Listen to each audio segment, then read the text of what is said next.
Hello बच्चा लोग, कैसे हैं आप लोग। आइए आज हम स्टार्ट करते हैं ट्रिग्नोमेट्रिक रेशियो एंड आइडेंटिटीज।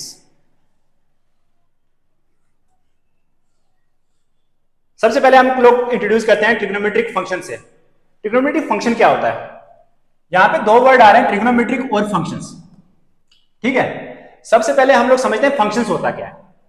ठीक है, आप लोगों ने अभी तक पढ़ा होगा रिलेशंस को, आप लोग जानते होंगे कि दो, अगर मान लो सेट्स हैं, दो सेट्स हैं आपके पास, तो एक सेट से दूसरे सेट में जो रिलेशन बनता है उसको रिलेशंस कहते हैं हम लोग। बहुत बहुत बेसिक सी डेफिनेशन में आपको बता रहा हूं। बट वो फंक्शंस जो होते हैं वो क्या, वो कौन से रिलेशन होते हैं, कौन से खास रिलेशन होते हैं। तो फंक्शन वो वाले होते हैं उसमें दो कंडीशंस होती हैं। पहली कंडीशन ये होती है कि, दो कंडीशन में से पहली कंडीशन ये होती है कि एक एलिमेंट जो इस डोमेन में होगा वो दो एलिमेंट के साथ रिलेशन नहीं बना सकता। एक एलिमेंट जो इस डोमेन में होगा वो दो इमेज नहीं बना सकता, दो रिलेशन नहीं बना सकता। वर्ड जो मर्जी इस्तेमाल कर लीजिए आप, बट एक ये कंडीशन है कि one element in the domain cannot have two relations. ठीक है, और दूसरा ये है कि हर एक एलिमेंट का कोई ना कोई इमेज जो है वो होना चाहिए। कोई ऐसा एलिमेंट ना रह जाए जिसकी कोई इमेज ना हो। ठीक है, तो ये आ गया आपका फंक्शन वर्ड। फिर ट्रिग्नोमेट्रिक क्या है।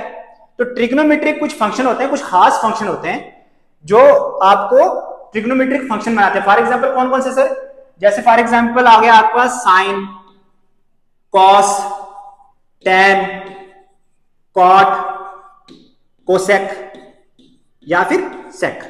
ठीक है, ये जो छह खास किस्म के जो फंक्शंस हैं जो नॉर्मली आपको अलजेब्रा में या ऐसे आपको नहीं दिखेंगे, इन फंक्शंस को अगर आप स्पेशली पढ़ेंगे तो इस टॉपिक को हम लोग कहेंगे ट्रिग्नोमेट्रिक फंक्शंस। ठीक है, अब इनको एक खास करके हम अलग अलग करके देखते हैं। तो सबसे पहला हमने जो देखा वो क्या था, वो था साइन।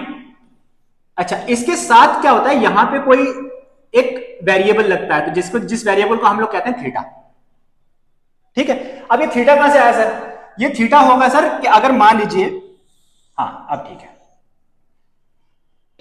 तो ये जो एंगल होगा यहां पे, एक राइट एंगल ट्राइंगल में जो ये एंगल होगा इसको कहेंगे हम लोग थीटा। तो सर साइन थीटा क्या है।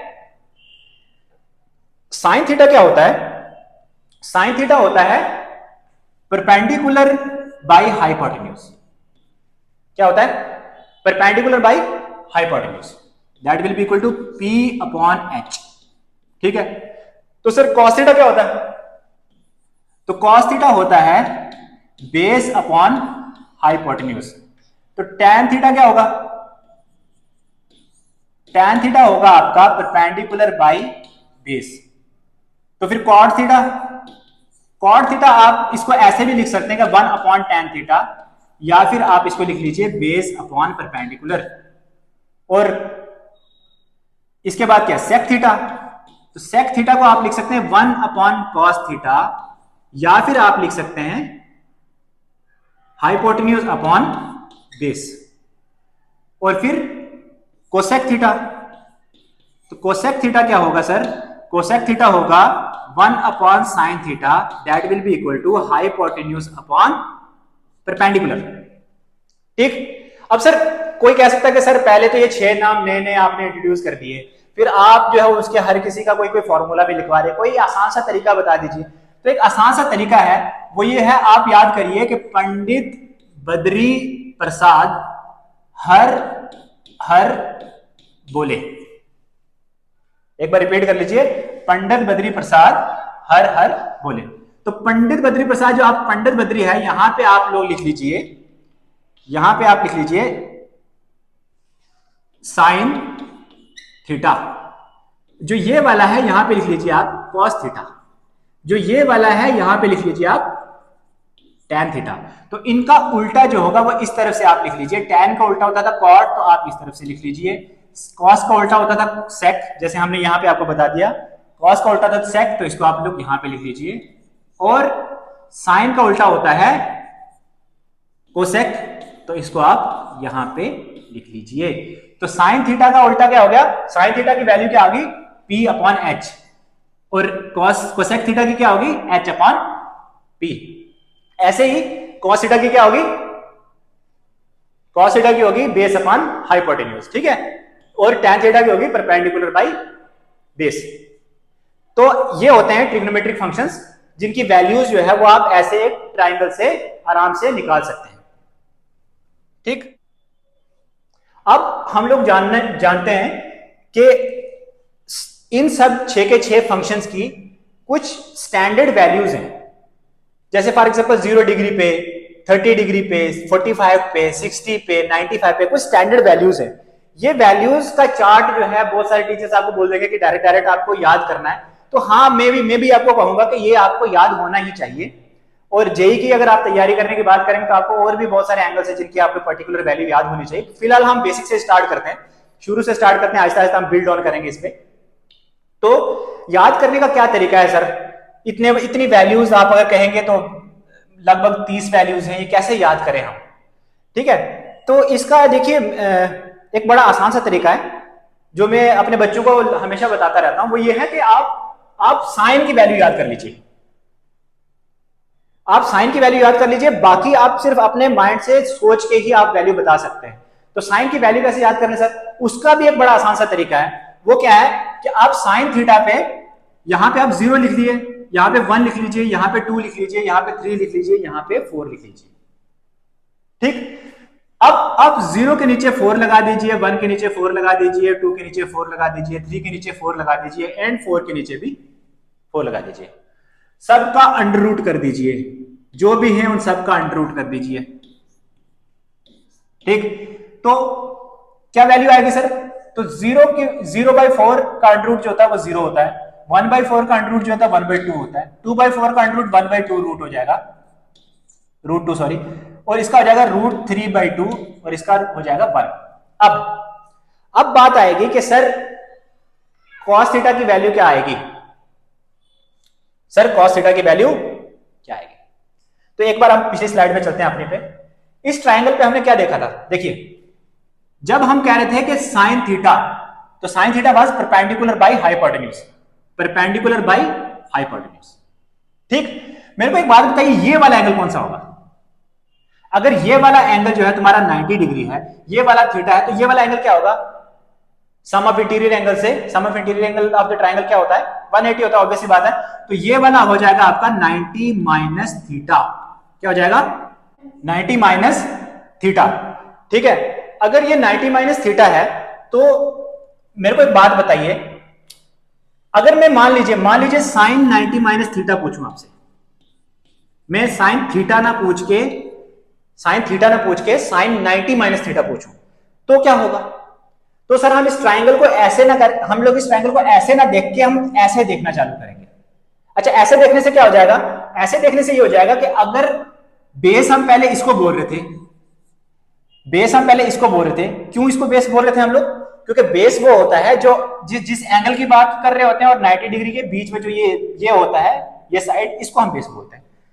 तो अगर हम 90 माइनस थीटा की तरफ से देखेंगे तो बेस क्या हो जाएगा, ये वाला जो अभी हम P बोल रहे हैं जिसको, क्यों, ठीक है ना।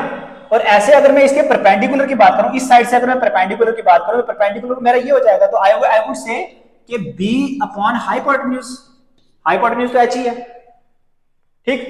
तो sin 90 minus theta will be equal to B upon h। मगर हम अपने अगर ओरिजिनल फार्मूला में देखें कि cos theta was B by h, तो अगर हम थीटा के रिस्पेक्ट में बात करें तो that will be equal to cos theta, ठीक है। आई होप आप लोगों को समझ में आया होगा। अगर आप लोगों को कोई पॉइंट समझ में नहीं आता है तो आप प्लीज कमेंट में हमें बता दीजिए ताकि हम लोग उसके ऊपर और क्लैरिफाई करें आपको, ठीक है।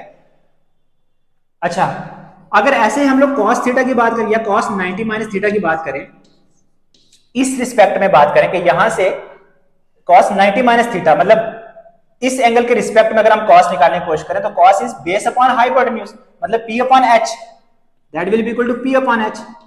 और अगर हम ओरिजिनल में थीटा के रिस्पेक्ट में बात करेंगे P बाई h क्या होता है, तो that is sine theta, that is sine theta.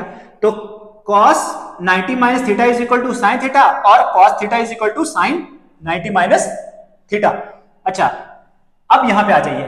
तो जब मेरे को cos थीटा निकालना है तो मेरे को अगर अब सोचना है तो मैं ऐसे भी तो कर सकता हूं कि साइन 90 माइनस थीटा क्या था, समझ रहे हो। अगर फॉर एग्जांपल मेरे को बोल रहा है कोई कि cos 0 क्या है, तो मैं सोच रहा हूं कि cos साइन 90 माइनस 0 क्या था, साइन 90 माइनस 0 क्या था, साइन 90, और साइन 90 की वैल्यू क्या होती है 1, तो भाई मेरी वैल्यू क्या आ गई 1, साइन 90 की वैल्यू, समझे। ऐसे अगर मेरे को कोई पूछे कि cos 30 क्या है, तो मैं cos 30 ना सोच के मैं क्या सोचूंगा कि साइन 90 माइनस 30 क्या था, मतलब साइन 60 क्या था। तो साइन 60 क्या है, √3/2, तो आई वुड से √3/2। ऐसे ही 90 माइनस 45 विल बी 45, तो साइन 45 की वैल्यू ही cos 45 की होगी। ऐसे ही cos 60 की वैल्यू जो है वो साइन 30 की होगी, और ऐसे ही 90 की वैल्यू क्या होगी, cos 90 की वैल्यू क्या होगी, साइन 0 की वैल्यू होगी, जो कि 0 है। यहां तक ठीक है। अब देखिए, अब है tan थीटा। tan थीटा क्या होता है, tan थीटा होता है परपेंडिकुलर बाय बेस। अच्छा, इसका एक और रिस्पेक्ट देखते हैं, वापस आ जाते हैं इसी बात पे। ये हमारे, अब बार कुछ लोग सोच रहे होंगे कि एक ही ट्रायंगल पे हम लोग बार बार वापस क्यों आए। देखिए यही बेस है, यही है हमारा सब कुछ, इसी पे वापस आना ही होगा हमेशा में। तो अगर मान लीजिए मेरे को कोई कहे कि tan 30 क्या होगा, थोड़ा सा मैं यहां से साफ कर लेता हूं ये, देखिए। अच्छा, tan 30 क्या होगा, या tan थीटा क्या होगा, tan थीटा क्या होगा। अगर मैं इसको sine theta by cos theta लिखूं फॉर एग्जांपल, और यहां से साइन थीटा की वैल्यू यहां पे डाल दूं, that will be equal to p upon hypotenuse, और बेस की वैल्यू कॉस थीटा की वैल्यू यहां से डाल दूं, that will be b upon hypotenuse. इसको सॉल्व करूं तो मेरा बेस जो कि tan थीटा ही होता है, ठीक है ना। अच्छा, तो हमें यहां से पता चल गया कि tan थीटा जो है वो sine theta upon cos theta है। तो हम सिंपली जो साइन 30 की वैल्यू है, और देखिए अब मैं यहां पे साइन 30 बाई कॉस 30 करूं, या इससे बजाय साइन 30 बाई साइन 60 ही सोचूं, तो वो मेरे को इससे ज्यादा बेहतर कुछ लगता नहीं है, क्योंकि इसमें मुझे सिर्फ साइन की ही वैल्यू याद करनी होगी, मुझे कॉस की वैल्यू भी याद नहीं करनी होगी। तो फॉर एग्जांपल मैं साइन 0 बाई साइन 90 बोलूं, या फिर साइन 0 बाई कॉस 0 बोलूं, बात एक ही लगती है मुझे। तो sine 0 by cos 0 will be equal to, that will be equal to 0, क्योंकि वैल्यू क्या है इसकी 0/1, ठीक है। अच्छा, अगर ऐसे ही साइन 30 बाई कॉस 30 करूं तो आंसर आ जाएगा 1/√3, 1/√2 by 1/√2 will be equal to 1, √3/2 and 1/2 is equal to √3, और ये आ जाएगा आपका नॉट डिफाइंड। अच्छा, कुछ लोग यहाँ पे इनफाइनाइट भी बोलते हैं, कुछ लोग यहाँ पे इनफाइनाइट भी बोलते हैं, जो कि गलत है। आप मुझे बताइए कि क्यों गलत है, ठीक है। अच्छा, cot थीटा क्या होगा, cot theta will be equal to tan 90 minus theta. तो ये वैल्यू जो है अब वो इधर आने लग जाएगी, नॉट डिफाइंड जो है वो आ जाएगा cot 0 पे, ठीक है। फिर आ जाएगा आपका √3, 1/√3 एंड 0, ठीक है। इसको आप tan बाई 1/tan करके भी सोच सकते हैं आप, ठीक है, और 90 माइनस थीटा करके भी सोच, जैसे मर्जी आपको सोचना है।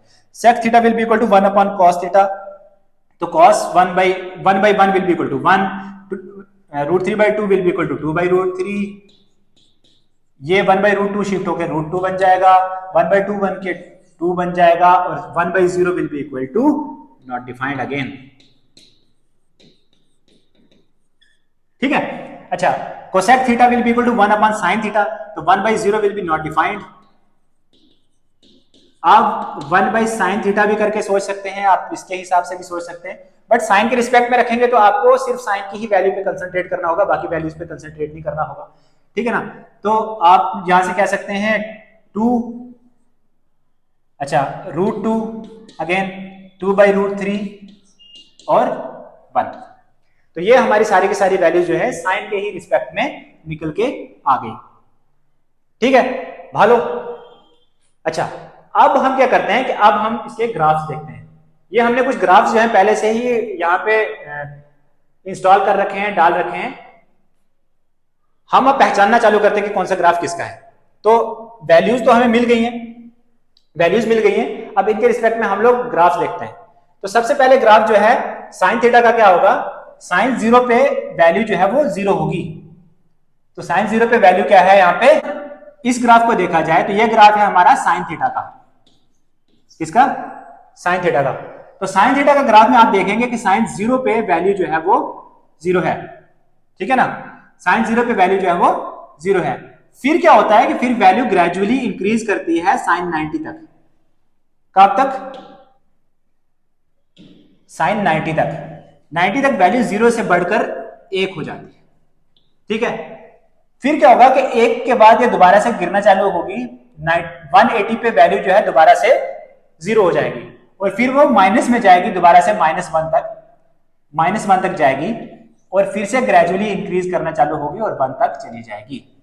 अच्छा, अगर अब आपसे कोई पूछा जाए कि डोमेन इसका क्या होगा, इस फंक्शन का डोमेन क्या होगा, ठीक, तो सर डोमेन क्या होगा इसका, डोमेन होगा -∞ से +∞, जो मर्जी वैल्यू आप भर लो ये कोई ना कोई उस पर आंसर तुम्हें देगा, ठीक है। तो आपका आंसर आ गया sir -∞ to +∞, that would be R, all the real numbers, ठीक है। अच्छा, कोई पूछे कि रेंज क्या होगा इसका, तो रेंज क्या होगा, रेंज होगा -∞ to -1 to 1, ठीक, और वो भी इंक्लूडेड, -1 भी एग्जिस्ट करेगा और 1 भी एग्जिस्ट करेगा, ठीक है सर। अच्छा, तो ये आ गया साइन का डोमेन और रेंज। अच्छा, अगर मान लीजिए आपको कॉस का डोमेन और रेंज पूछा जाए, तो ये आपका कॉस का ग्राफ है, कॉस थीटा का ग्राफ है, और यहां पे आपको अगर रेंज पूछ रहा है वो, तो रेंज वही बात है आपकी रेंज। अच्छा, एक कुछ लोगों को मैंने यहाँ पे कंफ्यूजन देखा कि डोमेन क्या होता है, रेंज क्या होता है, इसमें बड़े कंफ्यूज देखे मैंने बच्चे। तो बहुत सिंपल सा आप एक चीज याद रखिए कि डोमेन जो होगा, आपको एक्स एक्सिस पे जो वैल्यूज आप भर पा रहे हैं वो वैल्यूज होती है, वो डोमेन होती है। और जो तुम्हारे आंसर निकल के आते हैं, जो ज्यादातर वाई एक्सिस पे रहता है, जो एफ ऑफ एक्स होता है, जो ये वाली वैल्यूज होती हैं, जो वैल्यूज निकल के आती हैं, वो तुम्हारे रेंज होती है, ठीक है ना। तो जब भी तुम्हें वैल्यूज जो है वो निकालनी है, ठीक है, तो तुम क्या करोगे, तुम वाई एक्सिस को देखोगे या एफ ऑफ एक्स एक्सिस को देखोगे, और जब भी डोमेन निकालोगे तो तुम एक्स एक्सिस को देखोगे। कंडीशंस वही जो मैंने तुम्हें शुरू में बता दी, जो तुम लोग सोच भी रहे होंगे शुरू में वीडियो के कि सर ट्रिग्नोमेट्री स्टार्ट कर रहे थे, फंक्शन कहाँ पढ़ाने लग गए। फंक्शन इसलिए पढ़ाने लग गए थोड़ा सा, क्योंकि इंट्रोड्यूस करना बहुत जरूरी होता है कि फंक्शन में आपको दो जो कंडीशन है, बहुत इंपॉर्टेंट कंडीशन है वो। तो वो जैसे मान लो कि आपको याद रखना है कि कहीं पे ऐसी जगह तो नहीं आ रही कि कहीं पे दो वैल्यूज निकल के आ जा रही हो, या कहीं पे ऐसी जगह तो नहीं आ रही कि कोई वैल्यू ही नहीं निकल रही है, ठीक है ना, फिर वो फंक्शन रहेगा ही नहीं, ठीक। तो cos थीटा जो है वो एग्जिस्ट करता है फ्रॉम -∞ टू +∞, तो इसकी भी डोमेन जो है वो भी R ही रहेगी, ठीक है। और रेंज, क्योंकि ये भी -1 से 1 ही जा रहा है, ठीक है, तो इसकी डोमेन जो रेंज जो है वो भी -1 से 1 रहेगी, और वो भी इंक्लूडेड -1 एंड इंक्लूडेड 1 रहेगी। तो ये वाली डोमेन जो है और ये वाली रेंज जो है, ये cos थीटा के लिए भी है और ये sin थीटा के लिए भी एप्लीकेबल है, ठीक है। अब बात करते हैं tan थीटा की। तो tan थीटा सर ये वाला ग्राफ है tan थीटा का। कैसे पता? क्योंकि मैंने बहुत सारी प्रैक्टिस कर रखी है, तुम लोग भी प्रैक्टिस करो, ठीक है। Math is all about practice. अच्छा, अगर मान लीजिए हम 0 पे वैल्यू देखते हैं tan की, तो tan की 0 पे वैल्यू क्या हुआ करती थी, किसी को याद है? tan की 0 पे वैल्यू क्या हुआ करती थी? Very good, 0। तो tan की 0 पे वैल्यू हुआ करती थी 0, ठीक है। अच्छा, tan की 90 पे वैल्यू क्या हुआ करती थी? tan की 90 पे वैल्यू हुआ करती थी नॉट डिफाइंड। क्या हुआ करती थी? Not defined. तो ये फंक्शन क्या होता है कि ये इनफाइनाइट से, पॉजिटिव इनफाइनाइट से चलता हुआ आता है और फिर ये 0 को अप्रोच करता है 0 डिग्री पे, या फिर उल्टा कह लीजिए कि 0 से चलना चालू करता है ये, और ये 90 डिग्री तक पहुंचते पहुंचते ये वाई एक्सिस में इनफाइनाइट नॉट डिफाइंड पे पहुंच जाता है, ठीक है। अच्छा, और अगर इसको 0 से पीछे वाली साइड आप आएंगे तो ये गिरते गिरते ये वैल्यू जो है ये -∞ माइनस नॉट डिफाइंड पे चली जाएगी। अच्छा, माइनस नॉट डिफाइंड क्या होता है, वो कोई चीज नहीं होती, माइनस इनफाइनाइट पे चली जाएगी। ठीक है। अच्छा, इसकी अगर मैं डोमेन की बात करूं, इसकी अगर मैं डोमेन की बात करूं,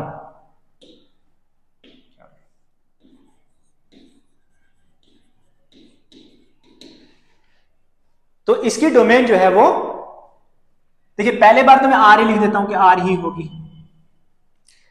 मगर यहां पे ट्रिक है, पूरा आर में नहीं बोल सकता। क्यों नहीं आर बोल सकता सर? मैं आर इसलिए नहीं बोल सकता क्योंकि 90 डिग्री पे जाके ये वैल्यू जो है वो एग्जिस्ट ही नहीं कर रही। ठीक है, और ये -90 पे भी एग्जिस्ट नहीं कर रही थी। जहां पे वैल्यू एग्जिस्ट नहीं करती थी, अगर मैं उसको भी डोमेन में बोल दूंगा तो फिर ये tan थीटा जो है ये तुम्हारा फंक्शन ही नहीं रहेगा।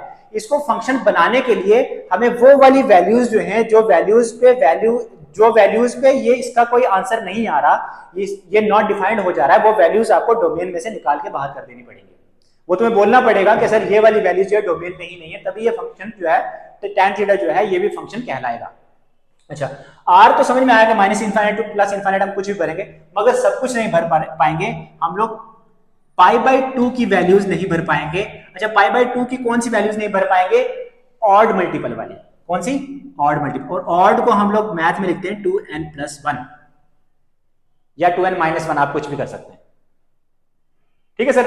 अच्छा सर, हम सीधे पाई बाई 2 ही बोल देते या n पाई बाई 2 बोल देते तो क्या होता? देखिए, अगर आप n पाई बाई 2 बोल देते तो वहां पे एक इश्यू था, जैसे ही n की जगह हम 2 भरते तो 2 से 2 कट के पाई बन जाता, और पाई पे तो ये एग्जिस्ट करती है। ठीक है, उसको हम लोग एक्सक्लूड नहीं कर सकते। हम लोगों को सिर्फ वो odd multiple of pi by 2 जो है, सिर्फ उन्हीं को ही हमको एक्सक्लूड कर। जैसे आप यहाँ पे देख पा रहे होंगे, पाई बाई 2 पे वैल्यू एग्जिस्ट नहीं कर पा रही, माइनस पाई बाई 2 पे एग्जिस्ट नहीं कर पा रही, -3 पाई बाई 2 पे एग्जिस्ट नहीं कर पा रही, +3 पाई बाई 2 पे एग्जिस्ट नहीं करेगी। तो ये ऑड मल्टीपल्स पे ही वैल्यू एग्जिस्ट नहीं कर पा रही, तो इसीलिए हम लोग सिर्फ उन्हीं को ही इस डोमेन में से एक्सक्लूड कर देंगे। भालो, ठीक है। नेक्स्ट। अच्छा, अगर मान लीजिए मेरे से कोई रेंज पूछे इसका कि रेंज क्या है, तो मैं क्या करूंगा? सिंपल, मेरे को सिंपल सी एक चीज पता है कि मैं y एक्सिस पे क्या वैल्यूज उसकी आ रही है वो देखूंगा। मैं जैसे ही इसको y एक्सिस पे वैल्यू देखने गया तो मेरे को -∞ से लेके +∞ तक वैल्यूज इसकी जो है वो दिख रही है, तो मैं इसका सिंपली r बोल दूंगा। ठीक है। अच्छा, क्या कोई ऐसी वैल्यू है जिस बीच में जो एग्जिस्ट ना कर रही हो? तो ऐसी कोई वैल्यू नहीं है जो एग्जिस्ट ना कर रही हो। पूरा ग्राफ कंटिन्यूअस है +∞ से लेके -∞ तक, तो इसको मैं रेंज जो है मेरी वो r ही हो जाएगी। ठीक है सर। तो ये बात आ गई आपकी tan थीटा की। tan थीटा का डोमेन क्या होगा? tan थीटा का डोमेन होगा -∞ से लेके +∞ तक, excluding odd multiple of pi by 2। ठीक। अच्छा जी, अब अगर कोई cot थीटा की बात कर दे तो cot थीटा की बात भी तो कोई कर ही सकता है। cot थीटा की बात करते तो क्या करेंगे सर? हम cot थीटा की बात कोई कर दे तो हम लोग लिखेंगे कि डोमेन जो होगा सर, डोमेन जो होगा इसका, that will be equal to r, तो हम बोलेंगे क्योंकि -∞ से लेकर +∞ तक वैल्यूज हम भर ही रहे हैं, मगर ये भी कुछ वैल्यूज ऐसी हैं जहां पे नॉट डिफाइंड हो जा रहा है, तो उन वैल्यूज को हमें एक्सक्लूड करना होगा। तो देखना पड़ेगा कि कौन सी वैल्यूज ऐसी हैं जहां पे ये एक्सक्लूड, जहां पे ये नॉट डिफाइंड हो रहा है, तो वो कौन सी वैल्यूज हैं? तो मैंने देखा कि ये पाई पे जो है वैल्यू जो है इसकी नॉट डिफाइंड है, 2 पाई पे इसकी वैल्यू नॉट डिफाइंड है, -पाई पे इसकी वैल्यू नॉट डिफाइंड है, और हर एक पाई के मल्टीपल पे, हर एक पाई के इंटीग्रल मल्टीपल पे जो है ये वैल्यू नॉट डिफाइंड हो रही है, तो इसलिए मैं r - n पाई कर दूंगा। ठीक है ना? अच्छा, रेंज कोई पूछेगा तो रेंज अगेन tan की तरह इसकी वैल्यू भी -∞ से लेके +∞ तक कंटिन्यूस एक ग्राफ आ रहा है, जो -∞ से लेके +∞ तक कंटिन्यूस वैल्यू दे रहा है, तो मैं इसको रेंज जो है इसकी वो r कर दूंगा। तो ये वैल्यू होती है cot थीटा के डोमेन की और रेंज की। cot थीटा जो होता है वो होता है r - n पाई, उसका जो है वो डोमेन होता है, और रेंज जो होती है वो सिर्फ r होती है। सिर्फ r मतलब कंप्लीट r, मतलब -∞ से लेके +∞ तक हर एक वैल्यू जो है वो एग्जिस्ट करेगी। अच्छा जी, अब आगे हमारे सबसे फेवरेट ग्राफ। सबसे फेवरेट ग्राफ कौन से होते हैं? जो सबसे लास्ट पे दिखाए जा रहे हैं आपको, ये वाले सेक थीटा और कोसेक थीटा। इसमें से पहले पहचानना पड़ेगा कौन सा सेक थीटा का, कौन सा कोसेक। ये वाला आपका सेक थीटा का है, ठीक है, और ये वाला आपका कोसेक थीटा का है। अच्छा, फिर वही बात है सर, कैसे पता? तो तो इस बार मैं ये नहीं कहूंगा प्रैक्टिस, इस बार मैं आप लोगों को भी ट्रिक बताया था, क्योंकि सेक थीटा कोसेक थीटा आपको परेशान कर सकते हैं। तो मैं एक खाली पेज कहीं पे देखता हूँ, वहां पे आप यहाँ मैं यहीं पे कर देता हूँ, क्वेश्चन बाद में डिफाइन कर लेंगे हम लोग। तो मान लीजिए मेरे को सेक थीटा का ग्राफ जो है वो बनाना है, तो मैं क्या करता हूँ अपना पर्सनली माइंड में, अपने दिमाग में मैं क्या करता हूँ, मैं कॉस का ग्राफ बना लेता हूँ। कॉस का ग्राफ इजी है तो मुझे बनाना भी आता है, तो मैं क्या करता हूँ कॉस का ग्राफ अपने माइंड में बना लेता हूँ।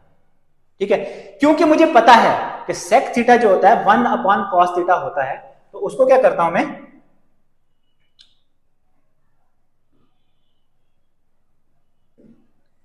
अच्छा उसको क्या करता हूं मैं, इसका उल्टा बनाता हूं। तो जैसे फॉर एग्जांपल 0 पे क्या होगा, 0 पे क्या होगा, 0 पे 0 पे मैं ऐसे एक रैंडम एक लाइन जो है वो ड्रॉ कर लो। क्यों मैं ये काम क्यों कर रहा हूं, 0 पे ये लाइन क्यों ड्रॉ कर रहा हूं, 0 पे मैं इसलिए लाइन ड्रॉ कर रहा हूं क्योंकि मुझे एक चीज पता है कि ये सेक थीटा जो होता है ये 1 अपॉन कॉस थीटा होता है, तो जहां पे 0 है वहां पे नॉट डिफाइंड हो जाएगा।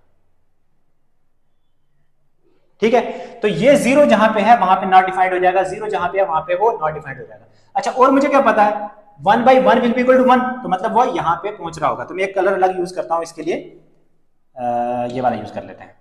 अच्छा, तो यहां पे जब नॉट 0 था तो ये नॉट डिफाइंड था, मतलब लगभग इसको टच नहीं करेगा, इसके पास में कहीं पे होगा। ठीक है, तो यहां से कहीं से ये आएगा ग्राफ ऐसे, जब ये 0 हो रहा होगा तो यहां पे इसको टच करेगा और यहां से ये ऐसे वापस चला जाएगा।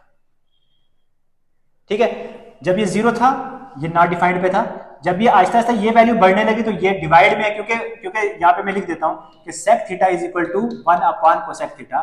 तो जैसे जैसे ये वैल्यू बढ़ने लगेगी तो ये वैल्यू घटने लगेगी, ये वैल्यू घटती घटती घटती कब तक आएगी, जब तक इसकी वैल्यू मैक्सिमम ना हो जाती। इसकी मैक्सिमम वैल्यू क्या थी 1, तो 1/1 विल बी इक्वल टू 1, यहाँ तक पहुंचा और यहाँ से फिर से इसकी वैल्यू घटने लगेगी। तो यहाँ से घटने लगी तो सेक थीटा की वैल्यू बढ़ने लगेगी, कब तक बढ़ेगी, जब तक ये वैल्यू 0 ना हो जाती।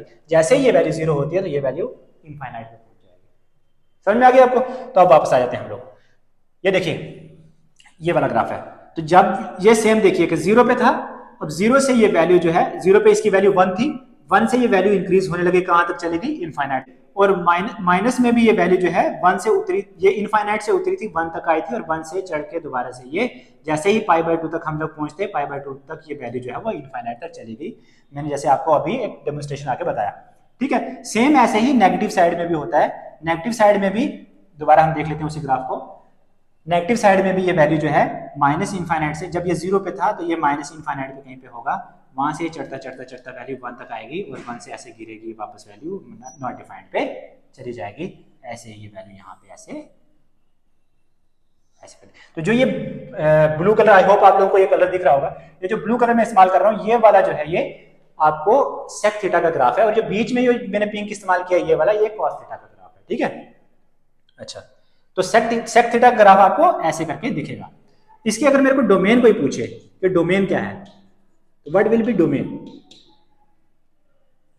डोमेन हम हमेशा आर बोलते हैं। क्यों आर बोलते हैं सर, क्योंकि हम लोग माइनस इनफाइनाइट से लेके प्लस इनफाइनाइट तक सारी वैल्यूज भरते हैं, बट हम वो वाली वैल्यूज एक्सक्लूड कर देंगे जो जिन वैल्यूज पे हमारा आंसर जो है वो नॉट डिफाइंड आ रहा है। तो कौन कौन सी ऐसी वैल्यूज हैं जहां पे आंसर हमारा नॉट डिफाइंड आ जा रहा है, तो वो है ऑड मल्टीपल ऑफ π/2। यहाँ पे आप देख पा रहे होंगे कि π/2 पे इसकी वैल्यू जो है वो नॉट डिफाइंड है, फिर 3π/2 पे इसकी वैल्यू नॉट डिफाइंड है, 5π/2 पे इसकी वैल्यू नॉट डिफाइंड है। तो मतलब माइनस मुझे करना पड़ेगा 2n-1 ही कर देते हैं, 2n-1 π/2। ठीक है, अच्छा रेंज अगर कोई मुझे पूछे कि रेंज क्या है, अब यहां पे ट्रिकी पार्ट है कि रेंज क्या है।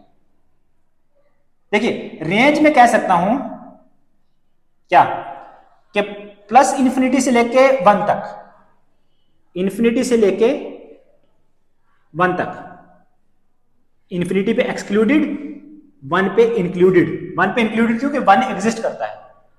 ठीक है ना, 1/1 विल बी इक्वल टू 1, तो 1 एग्जिस्ट करता है। यूनियन माइनस इन्फिनिटी टू 1, या फिर आप कह सकते हैं -1 टू माइनस इन्फिनिटी। ठीक है, और अगेन वैसे ही -1 पे इंक्लूडेड, ठीक है, और -1 पे इंक्लूडेड और माइनस इन्फिनिटी पे एक्सक्लूडेड। माइनस इन्फिनिटी पे एक्सक्लूडेड क्यों है, ये भी कुछ लोग डाउट पूछते हैं। वो इसलिए क्योंकि माइनस इन्फिनिटी को आप लोग पिन पॉइंट नहीं कर पाओगे कभी भी। है ना। कभी भी आप बोल नहीं पाओगे कि ये वाली वैल्यू जो है ये माइनस इन्फिनिटी की मैंने भर दी, फिर वो माइनस इन्फिनिटी कहलाएगा कैसे बेचारा। अच्छा, कोसेक थीटा, ये आपके लिए होमवर्क है। इसका डोमेन और रेंज आप प्लीज हमें कमेंट पे पिंग करिए, हमें बताइए कि इसका डोमेन और रेंज आपने क्या निकाला है, ठीक है। और जिन लोगों को नहीं समझ में आएगी वो लोग भी पिंग करिए, ताकि हम उन लोगों को पर्सनली जो है वो किसी तरीके से किसी माध्यम से समझा पाए कि इसको कैसे किया जाता है। अच्छा जी, अब हम कुछ क्वेश्चन इस बेस पे करते हैं। तो सबसे पहला क्वेश्चन जो है, find the range of the function 1/1 5 sin x -6। ठीक है सर। अच्छा, थोड़ी सी नॉलेज इसमें आपकी फंक्शन की लगेगी, जो फंक्शन चैप्टर आपने पीछे पढ़ा होगा, ठीक है। तो sin x अगर मान लो आपसे पूछा जाए कि sin x का फंक्शन sin x की रेंज क्या है, तो उसका रेंज होता है 1 से लेके -1। ये नॉलेज तो आपको अभी सिखा दी गई, ये आपको पता था। अगर मैं इसको 5 मल्टीप्लाई करूं हर तरफ, तो -5 will be equal to 5 sin x, that will be less than 5। ठीक है। अब -6 अगर मैं ऐड कर दूं, तो -5 -6 5 sin x -6 और 5 -6, ठीक है, that will be equal to -11 5 sin x -6 और -1। अच्छा, इसका अगर मैं रेसिप्रोकल करूं, तो रेसिप्रोकल करते वक्त क्या होगा कि ये इनइक्वालिटीज जो है ये उल्टी हो जाएंगी। तो 1/-11 will be less than equal to 1/5 sin x -6 will be less than equal to -1। ठीक है सर।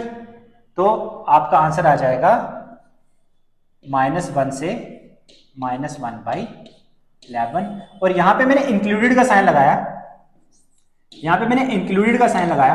वो किस लिए लगाया? वो मैंने इंक्लूडेड का साइन इसलिए लगाया कि यहां पे जो है वो इक्वल टू का साइन है। देखिए ना, ये लेस देन इक्वल टू है। अगर ये इक्वल टू नहीं होता तो मैं यहां पे एक्सक्लूडेड का साइन लगाता, क्योंकि इक्वल टू उसने दे दिया है तो इसलिए हमें इंक्लूडेड का साइन जो है वो लगाना होगा। ये था आपका पहला क्वेश्चन, बहुत इजी क्वेश्चन था। Sine square x -3 sin x -2। ठीक है सर। अच्छा, ऐसे क्वेश्चन को सॉल्व करने में तुम्हें जो है 2-3 कंसेप्ट में तुम्हारे क्लियर कर देता हूं एक ही क्वेश्चन में। वो ये है कि ये वाले आपको क्वाड्रेटिक की तरह देखना है, ठीक है। तो फॉर एग्जांपल अभी तक थोड़ा sin x, let sin x is equal to y, थोड़ा सा हम इसको साइड करके, एक तो लिखने में बार बार मेहनत लगेगी तो उसको भी साइड कर देते हैं, ठीक है, लास्ट नंबर लेंगे। तो y का स्क्वायर विल -3y -2।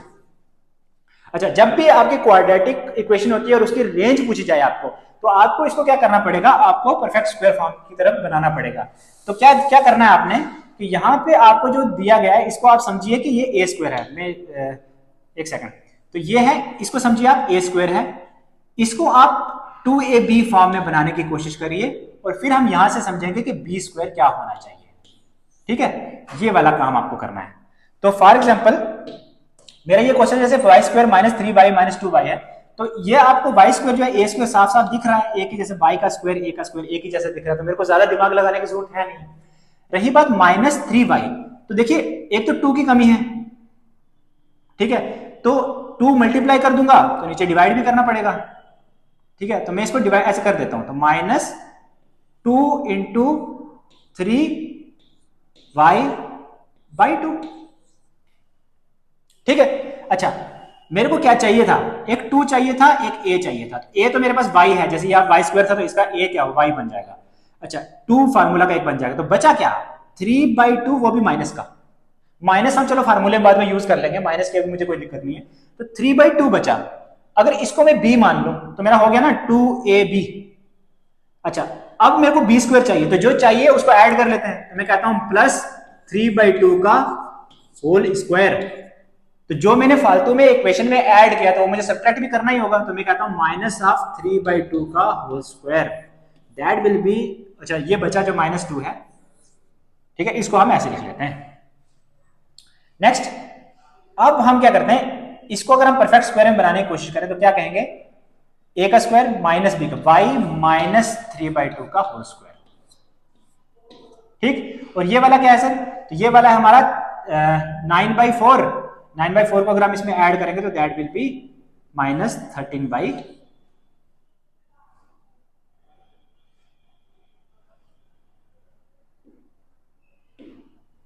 अच्छा ये क्या है, ये हमारा 9/4, तो इसको अगर हम इसमें ऐड करेंगे तो दैट विल बी -17/4। ठीक है सर, हाँ 17/4। ठीक, अच्छा अब मुझे पता है कि y की जगह क्या है, साइन थीटा है, साइन एक्स है सॉरी, तो साइन एक्स -3/2 का होल स्क्वायर -17/4, इस चीज की मुझे रेंज जो है वो निकालनी है। हम लोग कहते हैं कि साइन एक्स जो है उसका रेंज क्या है, उसका रेंज है 1 to -1। ठीक, अच्छा फिर और क्या चाहिए था तुम्हें, साइन एक्स -3/2 चाहिए था, तो -3/2 हम लोग अगर पूरी इस साइड भी यहाँ पे भी कर देते तो क्या हो जाएगा, -1 -3/2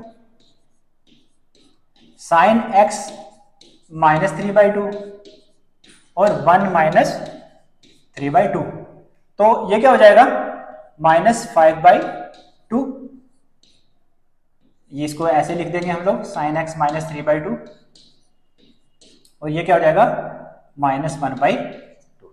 अच्छा फिर क्या है, फिर है उसका स्क्वायर। अच्छा जी स्क्वायर कर देते हैं, स्क्वायर कर देंगे तो क्या हो जाएगा, जो ये बड़ी वैल्यू है ये इनइक्वालिटीज चेंज हो जाएंगी, तो ये बन जाएगा तुम्हारा 25/4 25/4, ये हो जाएगा साइन एक्स -3/2 का स्क्वायर और ये हो जाएगा आपका 1/4। ठीक है सर, अच्छा जी, तो अब हम लोग क्या करते हैं, ये -17/4 जो है ये दोनों तरफ ऐड कर देते हैं, तो 25/4 -17/4 साइन एक्स -3/2 का स्क्वायर -17/4 और 1/4 -17/4। ठीक है, तो सर क्या आ जाएगा आपका आंसर, तो आंसर आ जाएगा आपका 8/4 मतलब 2, बीच में इक्वेशन आपकी साइन एक्स -3/2 का होल स्क्वायर -17/4 और इस साइड आपका आ जाएगा -16/4 मतलब -4, तो वैल्यू आपकी आ जाएगी, रेंज जो है दैट विल बी -4 to 2 और दोनों वैल्यूज जो है वो इंक्लूडेड। इंक्लूडेड क्यों, अगेन यहाँ पे इक्वल टू है, यहाँ पे इक्वल टू है। ठीक है सर, अच्छा जी next question, very good. Next question again वही सिंपल बात है कि आपको बीच में क्वाड्रेटिक इक्वेशन बन रही है, मगर इस बार एक चीज देखिएगा कि बीच का परफेक्ट स्क्वायर है, sign A square plus B square plus -2ab आपका सीधा सीधा बन जा रहा है, तो आप लोग सीधे सीधे लिख सकते हैं कि साइन एक्स -3 का होल स्क्वायर का रूट +3। ठीक है सर, अच्छा मगर कुछ लोग यहां पे ये गलती कर सकते हैं कि स्क्वायर से रूट काट दिया, आपको ये गलती नहीं करनी है। आपको ये गलती क्यों नहीं करनी है, क्योंकि अगर आप स्क्वायर से रूट काट देते हैं तो इसके प्लस माइनस की दो वैल्यूज निकल के आ जाएंगी, ठीक है, जो कि गलत होगा। यहां से कभी भी नेगेटिव वैल्यू जो है वो बाहर नहीं निकल पाएगी, यहां से हमें पॉजिटिव वैल्यू निकल पाएगी, तो इसलिए हम लोग लिखेंगे मॉड साइन एक्स -3 +3, ये एक अच्छा तरीका है इसको लिखने का। ठीक है, तो यहां से हमें पता है कि साइन एक्स की रेंज जो है वो हमें पता चल ही चुकी है, वो 1 से -1 अब याद हो गई है इतना इस्तेमाल करके, है ना। अच्छा तो साइन एक्स -3 जो है वो क्या होगा, वो होगा -2 और -4 ऐड कर दिया हमने, -3 इस साइड भी इस साइड भी, मॉड कर दूं अगर मैं, मॉड साइन एक्स -3 अगर मैं कर दूं तो वो क्या हो जाएगा, ये सिंबल उल्टे हो जाएंगे और 4 जो है वो 4 से 2 इनका रेंज बन जाएगा, इसमें मैं 3 ऐड कर दूं तो आंसर आपका बन जाएगा सर 7 जो है मॉड साइन एक्स -3 +3 और इस साइड भी ऐड कर दूं तो आ जाएगा 5। तो आंसर बन जाएगा sir range will be equal to, क्या आ जाएगा बच्चा, आवाज आनी चाहिए आप लोगों की, 5 से 7। आप YouTube पे देख रहे हैं तो क्या हो गया, आप लोगों को साथ में रिस्पॉन्स जो है वो करना ही होगा, दैट विल बी 5/7। तो आई होप आप लोगों को ये सारे कंसेप्ट जो है वो समझ में आए होंगे। जो भी चीज़ आपको समझ में नहीं आई है वो आप कमेंट में हमें बताइए, ताकि हम उसको और एलेबोरेट भी करें, या फिर आपको पर्सनली हम लोग मैसेज करें, या जैसे भी आपको कॉन्टैक्ट करना हम लोग करेंगे। ठीक है, तो नेक्स्ट वीडियो पे आपको मिलते हैं। थैंक यू, शबा खैर।